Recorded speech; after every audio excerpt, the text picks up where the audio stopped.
Drifting in Mario Kart is an essential technique for all players, as it helps to navigate through the many twists and turns on the tracks as fast as possible. Of course, you aren't going to be drifting the entire time in races, since there are many straightaway sections, rails, wall rides and gliders to deal with. However, I'm going to ignore all that today, because I want to see how many of the 30 standard tracks you can complete without losing your drift. The rules here are very simple. I start a drift before crossing the start line, then try to not lose the drift for an entire lap. I am allowed to touch off-road, bounce off walls and use my 3 mushrooms if I need to, since I need all the help I can get for this incredibly difficult challenge. Of course, for each track I will have 2 options, do a left drift the whole time or do a right drift the whole time. In this video I will mainly talk about the option which got me further each time, with a few exceptions here and there. Also, if there is an unavoidable glider panel on a track, I'll continue onwards anyway just to see if the rest of it would be doable. Be sure to leave a like on the video and subscribe to the channel if you haven't already. Now let's kick things off on Mario Bros Circuit. Since this track begins with a left turn, I started out doing a left drift and drove like normal on the road. At the end of the turn, there is a small straightaway before the bridge, where I had to do my first few 360-degree spins. This is a strategy I would have to do constantly throughout this challenge to make progress, because it is the only way to move forward in sections like this whilst holding onto a drift. Of course, if I just held left here the entire time, I would remain in the same spot, so towards the end of each spin I started holding right instead. This lets me cover a bit of ground on the straightaway, but quickly after I need to start holding left again for another 360 spin before I run out of space. Also, I can repeatedly tap the B button to slow my vehicle down whilst doing this spin, as that lets me take a tighter turn. I do have to be careful not to press it too much though, otherwise the drift will completely cancel and I'll have to start again. Since this is the first track of the video, I wasn't totally confident with this whole technique yet, so when trying to get around the first right turn in a left drift, I messed it up by starting a 360 spin too late. However, what I realised was that I could sort of bounce off the walls whilst turning around, which comes in handy in tight sections like this, as it feels there is just a slight bit more space to work with. This helped me get past the right turn, taking me to the end of the bridge, a straightaway with rails either side. There are no walls to rely on here. If I go too close to the edge, I attach to the rail and have to try again. Luckily, it is still a wide enough road to get past, so I managed to get to the next turn just fine. The problem is that the next turn is a huge right turn, not exactly ideal when trying to complete a track in a left drift. However, I had already gotten past a small right turn on this track on a thinner road than this big one, so I was actually pretty confident I could get past it. Turns out I was correct. I had to do many spins, but I could slowly get around the turn without losing my drift, letting me continue towards the final part of the track. At first, I tried going on the left path, but I got my drift angle completely wrong and ended up crashing headfirst into the fence on the left. On the next attempt though, I realised it would probably make more sense to go on the right path, since it is a left turn after all. It was no struggle to land on this path at all, but I then kept accidentally hitting the glider panel. I was trying to drop back onto the road on the right side, but it's quite difficult to aim for such a small gap when in a drift. So after a few fails, I tried just dropping onto the road from the left side of the glider panel instead, and that worked perfectly. I did have to go through a bit of off-road in the process, but thankfully it didn't slow me down enough to lose my drift here. Off-road isn't always going to be as lenient as that though, which you'll find out more about later in the video. Anyway, all I had left here was the final straightaway, which is a pretty thin road, so I had to do several 360s, but it was very much possible to get past. So, I crossed the finish line and marked Mario Bros Circuit as possible to complete without losing your drift. Crown City starts with a very wide road, so it was very easy to make progress to begin with. However, this significantly changes when you get to the tight alleyway section. Whenever I tried to do a 360 spin here, I would simply run out of space. It is one of the thinnest roads in the entire game. I thought that maybe a right drift could get me slightly further, but it made no real difference. Using a mushroom didn't help either. I would just drive straight into the wall and lose my drift. So I ruled out Crown City fairly quickly and moved on to Whistle Stop Summit. Here there is a bridge with a train track in the middle, so if you try to do a 360 spin on it, you will just attach to the rail and lose your drift.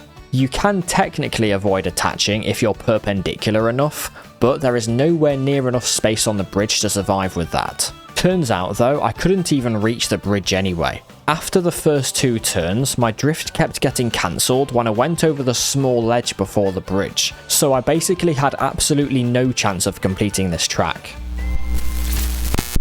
DK Spaceport starts off with a road just about wide enough to do 360s, and then I could take the first turn using the top path at first, then drop back onto the main road near the end and continue spinning. The right turn is wide enough to get past as well, but then we are met with our first glider of the video. As I said I would do, I just landed straight into another drift to carry on with the track. The next right turn is a bit tighter than the one before the glider, but I realised I could practically avoid it by just dropping onto the road below. Now this next straightaway is wide enough to spin on at first, but it suddenly gets thinner where the small ramp is. Therefore, I couldn't entirely rely on 360s to get me past the U-turn. I instead just went over the ramp and held right the whole time, and that was enough to reach the grass on the inside of the turn. This grass is extremely heavy off-road though. As soon as I touched it, my drift died, so I went back and used a mushroom to get past the turn. The bounce pads straight after don't cancel my drift, and when I'm in the air I have quite a lot of control over which direction I go. Although saying that, at first I did mess it up entirely, going headfirst into the wall on the left. Soon after though, I got to the end of the straightaway, where there is a right U-turn on a thin road. Sadly, there isn't enough space here to even try and get around the turn. The entrance is slightly too narrow, so DK Spaceport is not possible. Desert Hills has extremely wide roads throughout, so I was pretty confident it would be the second possible track in the video. Most of the off-road is also not heavy, so I could do circles basically anywhere to get through the start of the track. The hills in the middle weren't a problem for me either. Whenever a track is as wide as this, I had no issues whatsoever. However, the final section of the track is a bit different, because the off-road becomes very heavy around the windy road. I was able to just use one mushroom to deal with this though, since the ramps on the left let me avoid the rest of the turns. After landing, I just did a couple of spins to get me across the finish line, so Desert Hills is possible to complete without losing your drift. Shy Guy Bazaar mostly consists of right turns, so it was an easy choice to do a right drift from the start. Thankfully, the off-road in the beginning is not harsh at all, so I had enough space to do as many 360s as I needed. The entrance to the bazaar and the road around the Shy Guy stands are also fairly wide, so I was making progress quite quickly on this one. However, next up is the S-bend, which of course involves a sharp left turn. I also knew going into this that the grass on the inside of the turn was heavy, so if I touched it I would have to start again. However, I didn't realise the grass on the outside was more lenient, so I had more space to work with than I was expecting to. This helped me get all the way around the turn, and then towards the end I used a mushroom to get around the next turn, since I was probably going to lose my drift in the harsh grass if I didn't, plus it let me break through the pots rather than have to manoeuvre around them. After that, I could get to the bottom of the boost ramp on the long straightaway section, but I couldn't get much further than that. When I went off the ramp, I would always be facing way too far to the right, so I would bounce off a wall, then drive straight off the track with no chance to save myself. So, Shy Guy Bazaar isn't possible, but I made it further than I expected to. On Wario Stadium, the first two straightaways would typically be too long to get past without doing any 360s, but when I go over each of the ramps, I can readjust my alignment in the air to get further than normal. I was close to losing my drift in the off-road after the second big ramp, but somehow I kept just enough speed to get back onto the road despite bouncing off the wall a few times. I could then get past the next bunch of smaller ramps, and before the huge boost ramp I could drift through the off-road where the tyres are to get around the right U-turn. Of course, since this ramp has boost panels on it, I can't do 360s to climb up it. And since it is such a long ramp, I always end up crashing into the left wall before I reach the top of it. If I was able to approach the ramp from further on the left, I would be able to get to the top, but when I'm in a constant drift I can only ever start from the right side, making it impossible to get past. I even tried breaking the barriers before the ramp to give myself a better angle on the next rotation, and whilst it did work to some degree, it still wasn't enough to fix the issue. So, Wario Stadium is not possible without losing your drift. Airship Fortress has a straightaway section just about wide enough to do spins on, but it is made 10 times harder to get past thanks to the bonsai bills blocking off the road constantly. I tried doing spins on the road before the line, and that showed me that I could in theory move forward on this tight road, but doing so whilst avoiding the bills would be very difficult. The bills are on a repeated cycle though, so I thought there might be a perfect time to start my drift for the bills to not be in the way whilst I did the spins. I tested many different timings, and the one with the most potential was to cross the line just as the second bill from the right crashes into the ramp, because on my first attempt I managed to do one full rotation without being near any bills. Then on the second rotation I skimmed one just before accidentally slowing down too much, but I was pretty sure this might actually work without any mistakes.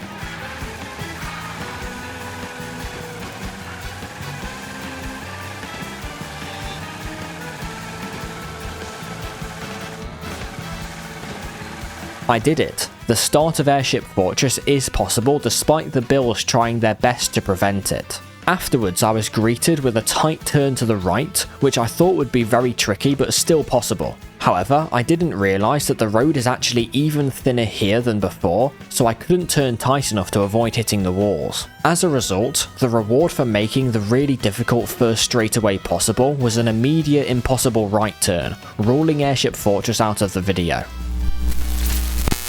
DK Pass also has an extremely tight section to kick things off. The road in the tunnel is nearly as narrow as it can get while still being possible. Right drifting through it was doable though, until it seemed like the snow at the exit would ruin any run I got. However, on an attempt soon after, I did the exact same thing and the snow didn't cancel my drift. This was when I first realised how dodgy the off-road can be sometimes for this challenge, because it felt like I didn't change anything but the result was different. As I have described, some off-road is really harsh and will always cancel your drift. Most of the off-road in this game is not like that though, because I was often able to keep my drift anyway, like on Desert Hills or Shy Guy Bazaar. However, very occasionally, my drift would cancel in non-harsh off-road, like this patch of snow, and I don't really know why. It might be to do with having too little speed when entering the off-road, it could be my approach angle being off, it could be my joystick direction, I'm not sure. Either way, this snow showed me that I need to test out off-road patches multiple times to make sure I didn't just get unlucky. After this, I could go through more of the snow to get further up the hill, but just before the long left turn, the road gets quite thin. In my first few attempts, I kept driving off or slowing down too much, but eventually I found that if I drove in the snow as close to the cliff wall as possible, I could then bounce off the fence to keep rotating. I did again then lose my drift after hitting the cliff wall, but it clearly had potential. After several more tries, I managed to bounce off the cliff wall and keep my drift, and from there the road gets wider again. I then found out that the snow does become harsh towards the centre of this patch, so I figured I had to get around this left turn mainly using the road. Luckily, I could create more space for myself by breaking the fences, and then on top of that I could use a mushroom to get over the snow once I had the right angle to continue, so this left turn turned out to be fairly easy. The next left turn also has some heavy off-road, so I had to use another mushroom to get to the wider part of the regular road. I needed my final mushroom as well to avoid the snow again, but then I could actually drive through the snow next to the ramp and be completely fine. The tree section is very wide, so there were no problems there, and the snow in this area isn't heavy, so I could get past the next two small turns pretty easily. At first I tried just holding onto my drift as I went over the ramp, but when I landed I crashed straight into the right fence. So I instead had to do a couple of extra rotations, then go over the snow on the left of the ramp. After doing a couple more rotations with this extra space I gave myself, I went off the boost ramp and just held my drift around the final turn like normal, hoping that I would be able to reach the finish line without any more 360s. And that is exactly what happened. So DK Pass is possible to complete without losing your drift, but it is incredibly difficult to do all in one run. A track that is a lot easier to get through is Starview Peak. The roads throughout this track are really wide almost the entire time. Although, after the first ramp it does get quite tight, which is not ideal as you have to do a right turn towards the glider ramp. Luckily it is still possible to get past though. I just had to use a mushroom through the off-road to reach the glider panel. The water section straight after is even wider than the regular road, so the second half of the track was no problem at all. The ending straightaway after the second glider is also easily doable, so the whole track is very easy to complete, discounting the 2 glider sections of course. Sky High Sunday also has a glider, this time in the first 2 seconds of the race. After landing from it, I can get past the first long turn, but then there is a thin road leading up to the boost ramp. There is simply not enough space to do a 360 here, and when I just held as wide as possible, it resulted in me driving off the track with no chance of any other outcome. Using my mushrooms got me slightly further to be fair, but there was no stopping me from jumping into the void. So, Sky High Sunday is not possible at all. On Wario Shipyard I began with a right drift, since the majority of the turns on the track go to the right. One that doesn't is the first turn, but it wasn't too big of a problem. By this point I was getting used to the roads that are just about wide enough to do 360s. After the boost ramp, there is a very long right turn in the water, and when I had to start going left again there was more than enough space to work with. As a result I could get all the way to the entrance of the ship, but here the road splits into 2 thinner paths with boost panels, which completely rules out any chance of doing 360s. So I had to try just holding my drift normally through the whole thing, but this only ever took me into the hole in the ground on the right. This clearly wasn't going to work, so I decided to try and get to the same place when drifting in the opposite direction, in case that would work instead. Of course, to do so I had to get past the very long right turn in the water whilst in a left drift, which was one of the hardest things to do in the whole challenge. It was possible to get past though, and I was really hoping I would get rewarded later on for it. However, when I got back to the ship entrance and tried going on the right path,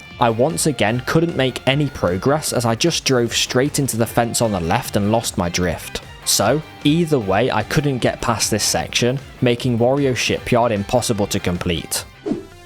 Very much on the contrary, Koopa Troopa Beach is the easiest track in the game to complete by far. It is literally one long left turn with so much space to spin around on. It isn't followed up with another easy track though, as Faraway Oasis is up next. After the long right turn at the start, there is an uphill straightaway with a boost ramp at the top.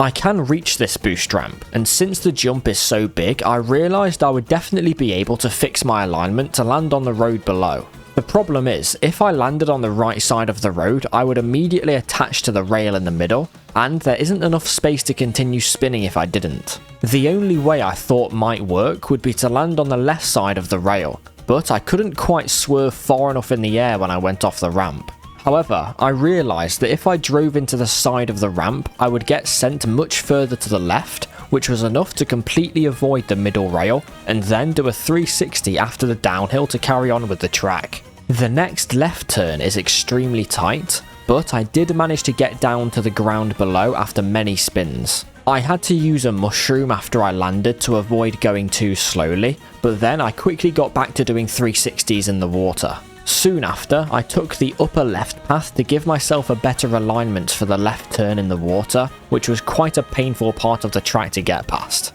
It was mainly the exit of the turn that caused me issues, since I couldn't figure out how to get to the next turn without falling off the track, since using a mushroom wouldn't ever get me far enough. I did find a method eventually, utilising the grass on the right to do an extra 360 since it isn't harsh off-road. This gave me a much better angle for the long right turn on the waterfall, and without even needing a mushroom.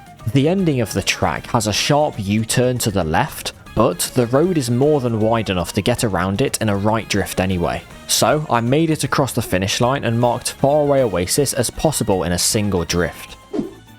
Peach Beach begins with a fairly thin road, but the grass on the right isn't harsh, so I had enough space to get to the long right turn. The rest of section 1 is filled with wide spaces up until the final straightaway. This is basically just an uphill version of the start of the track though, so I could get past it fairly easily. The beginning of section 2 contains 2 U-turns back to back on an uphill road. Of course, when doing a right drift, the left U-turn is the trickiest part, but the road is wide enough to get around it after doing 5 or 6 360s. After the second U-turn, the road becomes very thin, but I could avoid it by going on the rooftops on the left. This worked very well up until I landed in front of a barrel, which of course would have instantly cancelled my drift if I drove into it. However, this was easily solved by using a mushroom to break the barrel and boxes, and then immediately after that the road gets wider again, so I could go back to doing 360s. To get to the glider panel at the start of section 3,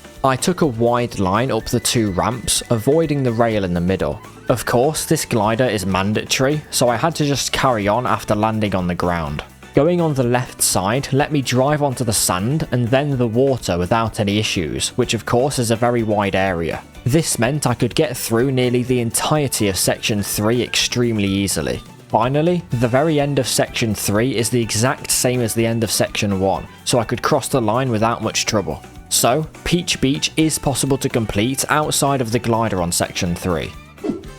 Salty Salty Speedway has a tricky section immediately, with the waterway in the middle being ever so slightly too narrow to make progress through. There is a workaround for this though, because I can start the lap on the right side of the line to drive on the wide path, then drop into the water, then use a mushroom after completing one 360 to get to the wider part of the water. When I first did this, the water current actually pushed me into the wall before I could do the next 360, but on my next attempt I just about managed to complete the spin and carry on with the track. After the long left turn, I struggled at first to get past this ramp, because when I landed from it, I always hit the fences and instantly lost my drift. To deal with that, I used a mushroom as I went up the ramp to stay further to the right, giving me enough space to carry on. Luckily, I can drift through the grass on the right here as well, so all I had left to do was get through the fast water section. I didn't have to stay on the water the whole time though, as the road on the left came in handy when doing a couple spins on the right turn. After getting past this turn, the water section becomes incredibly wide, which lasts all the way to the finish line. So, Salty Salty Speedway is possible to complete without losing your drift. On Dino Dino Jungle, I started out with a left drift to get around the first turn, but then this harsh patch of grass prevented me from continuing on with the track. If I used a mushroom to get past it, I would then not have enough space to do the next 360 without hitting the fence. So I decided to switch to a right drift, hoping that if I could get past the first turn, then maybe I could have a chance to get even further on the track. This turn is of course tricky, but the grass either side being lenient helped me get around it eventually. Then, when I used a mushroom in a section I failed beforehand, I now had enough space to fully rotate, and after a few spins I could carry on up the split path. Although, this road is way too thin to do any more rotations on, so I didn't really get much further when doing a right drift. I could get onto the left path with boost panels instead, but that ultimately ended with me driving off the track no matter what as well, so Dino Dino Jungle isn't possible to complete. Great Question Block Ruins has a long right turn at the beginning, but whichever direction I drift I can get past it. Of course, the S-bend that follows is the bigger problem, since the road gets a lot narrower for both the turns. When in a right drift, the road is basically as narrow as it can be without a rotation being completely impossible. But after so many attempts, I was never able to get past this third yellow fence. When doing a left drift, I used 2 mushrooms through the grass before the left turn, and then hoped the road would be slightly wider for the right turn. However, this was my best attempt here. It is very close, but I couldn't complete the rotation without just falling off. So, Great Question Block Ruins seems to be impossible, but there's an outside chance perfect inputs in a right drift could get you further than I did.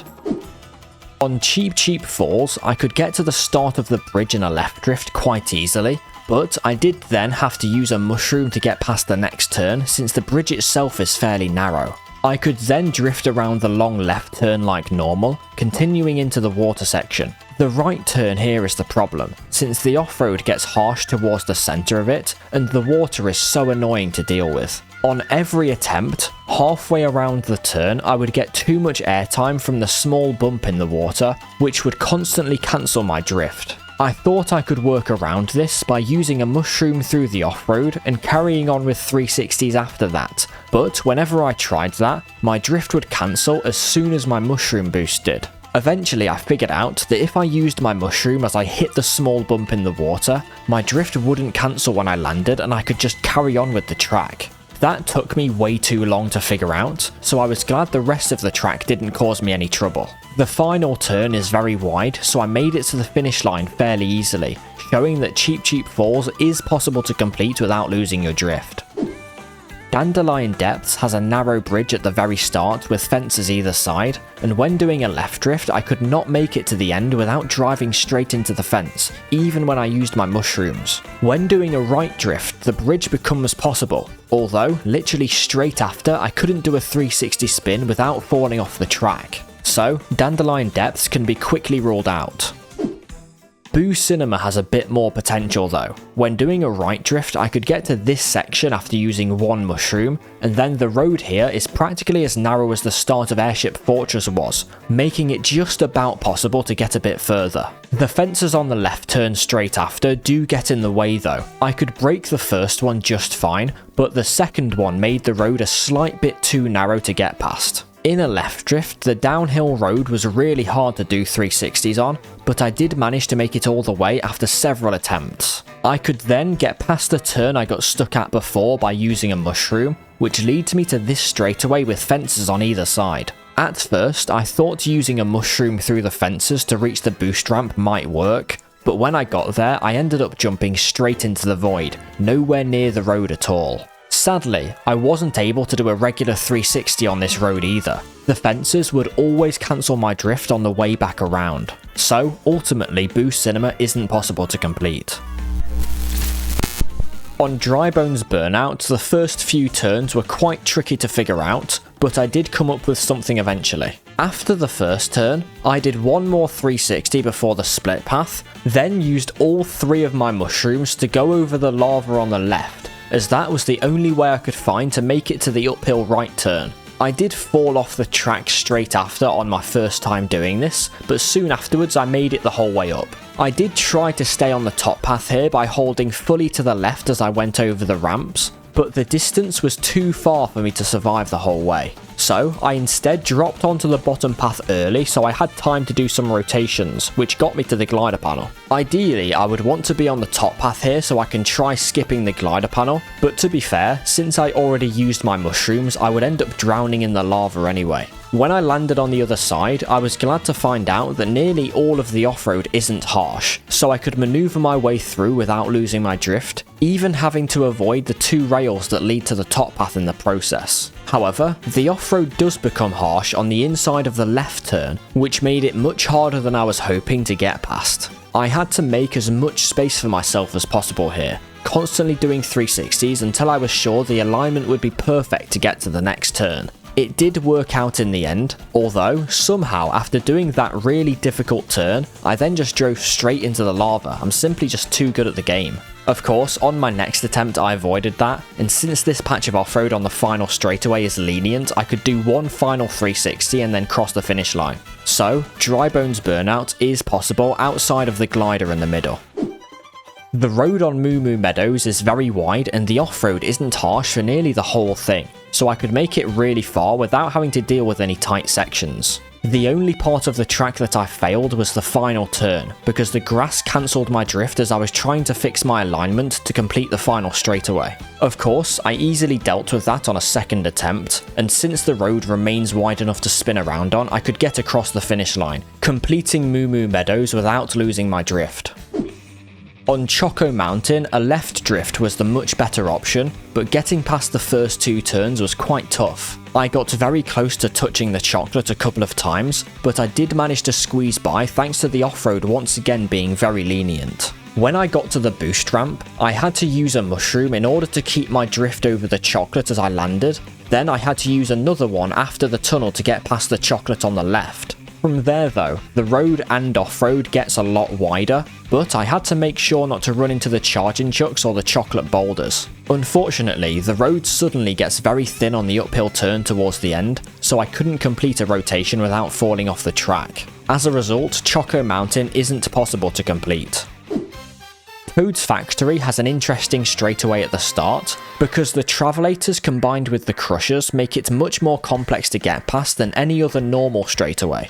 I did get to the end of it though, but then immediately after there is another unique straightaway to deal with, since the Travelators now push me sideways whilst trying to do 360s. Thankfully, the road is wide enough for it to not be an issue, letting me progress into the second indoor section of the track. Unfortunately, the only left turn on the track happens to start on quite a narrow road, and the Travelators don't help much either. I found it to work a bit better when the green Travelator was on the left and the orange one was on the right, but I would always eventually lose my drift anyway due to how thin the road is. This is another one that I think could have a very small chance to work with perfect inputs, but for now I have to rule it as impossible to complete.